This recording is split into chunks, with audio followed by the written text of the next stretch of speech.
Okay, we are going to talk about something that I think is a really great topic to talk about. People spend more in this business than they make. And oh my gosh, the truth is that that is a very true statement. A lot of people spend a lot more in this business than they make. And it's one of the things that gives network marketing MLM a really bad rap. And it's sad because it happens because I think for a lot of reasons. I think a lot of times people are categorized as a distributor or a consultant when they really just want to get the products at a reduced price. They really love the products and you know they like the idea of this, but they're really just playing around. And yet, what they don't understand is that people around them are looking at them and they think, "Oh, I know this person that tried that business, and she just spent way more than she ever made." Well, that's true, but it's not network marketing's fault. It's not because the business model of network marketing isn't fair or that it's not possible for people to earn significant income. It's because the person that got into the business really maybe never even expected to earn a significant amount of money or treat it like a real business. I think one of the things that Heidi mentioned on an interview that we did with her a couple of podcasts ago was the term play check, which I had never heard that term. But I think a lot of people believe that this business only offers the potential to earn a play check.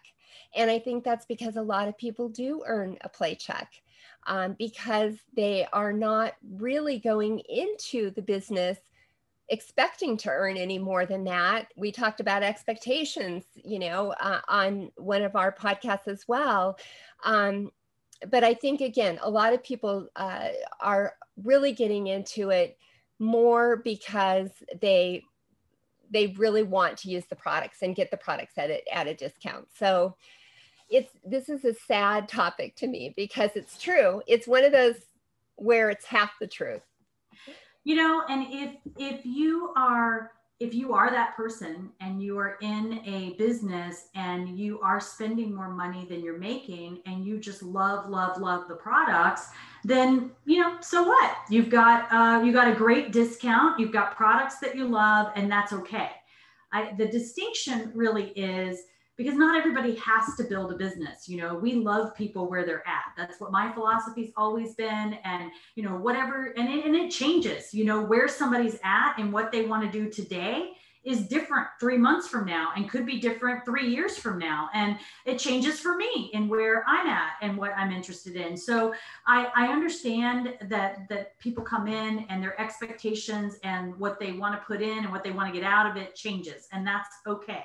That fluidity is fine. What I will say is I've heard this for many, many years, and it still rings true.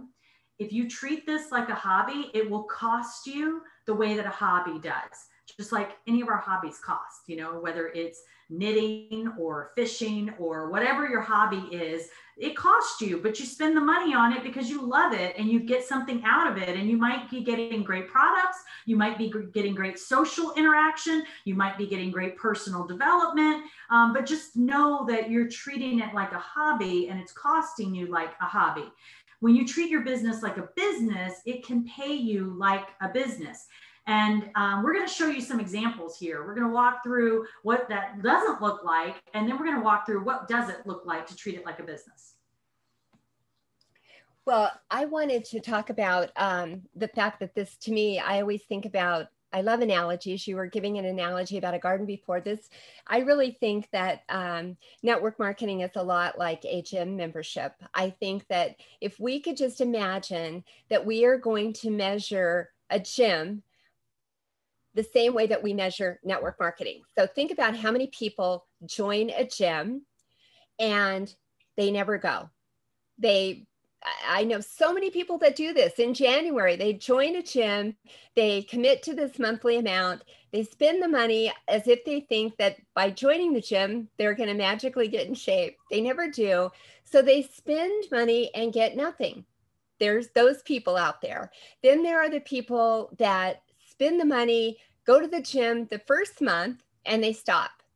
And then they get out and they say, yeah, I tried going to a gym. It just didn't work for me. I didn't get any results. Well, they basically went for a month, and most of us know that if we went to a gym for a month, we're not going to get a whole lot of results. But they said, no, it didn't work. And then there are the people that go to the gym, and you see them go to the gym all the time, and they look exactly the same. And they're going because they love the social aspect. Maybe they like a class there. They just like hanging out with all the people. So they join because of the social aspect. It doesn't change their body, because maybe then they go home and eat, a quart of ice cream every night or something. But they're going really because they love parts of it.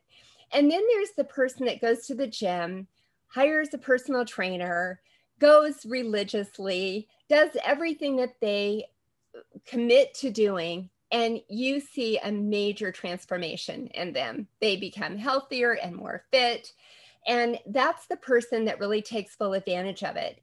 And if we were to measure the percentages of that group of people, we would probably find that the ones that actually achieve the results are probably the same upper small percentage of people that succeed in network marketing.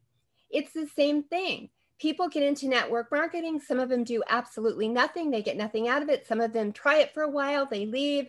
Some people are in it for the social aspect. They love going to things, but they don't really ever do anything with it. And then there's a few people that really commit to this and treat it like a real business. And those are the people that succeed. But what if we attached a stigma to gyms and said that they were bad and they were scams? Because look at all the people that are spending all the money that are not really seeing the results. To me, that analogy is so much the same as network marketing. Yeah. Yeah, I do agree. And that's what we hope to accomplish here is we want to give you, both sides of the experience and just help hopefully you to make a decision that maybe not everything you've heard about MLM or network marketing, or maybe not everything you've experienced applies to everything. Maybe they're just like the gym membership. Maybe people are getting out of it what they put into it, and maybe that's okay. And maybe that's okay with them. Back to spending more than what you earn. One of the best ways for people to address that is to really treat it like a business. And what does that look like when you're treating it like a business? With the gym analogy, what that looks like for the person that's getting the most out of their gym membership is they're showing up regularly and they're modifying their eating habits, and they're showing up regularly and they're modifying their eating habits, and they just keep showing up and they keep modifying and they keep showing up. So what it looks like here is some disciplined activities. For example, showing up to the events, to the trainings, to the calls. Many of those are free, by the way. So you are not overspending on that once you get involved. It also could mean setting up a separate accounting process so that your money doesn't get all blurred together. We talked about a play check. If you really took your check and your income seriously from a business like this, you would have a separate checking account or just a savings account, whatever you want to call it, just something separate. Or you might have just one credit card that you already have. Most of us have more than one credit card. But what if just one of your credit cards was dedicated only to this business endeavor, so that you could cleanly see a statement of how much am I really spending and where's my income coming into? Then you could really better manage it. What you aren't able to track, you're not able to manage. And if you're not tracking the activity that you're doing in terms of reaching out and the results that you're getting, and also the income that you're getting and the money that you're spending, well, you could be missing out on tax benefits in this particular industry, because it is a small business that you have. But additionally, it's easier for you to get off track and to overspend. And I want to say, one other thing about this, you want to block your calendar time as well, like you would if you were showing up for something, like you would if you were showing up for a gym. You wouldn't just say, I don't know if I'm going to make it this week or not. Well, if that was your attitude, then you probably wouldn't, but you would block the time. You would know when the classes were, or you would know when your workout time is.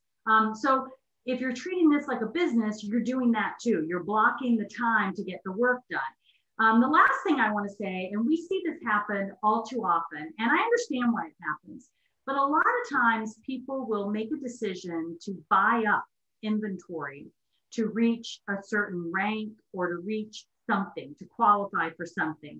And look, in business, it is not uncommon, and it's absolutely acceptable that if you're able to, get a discount on something, or if you think that you're going to use something as samples, then you might buy in advance a quantity or purchase in advance what you need for sampling and for so forth.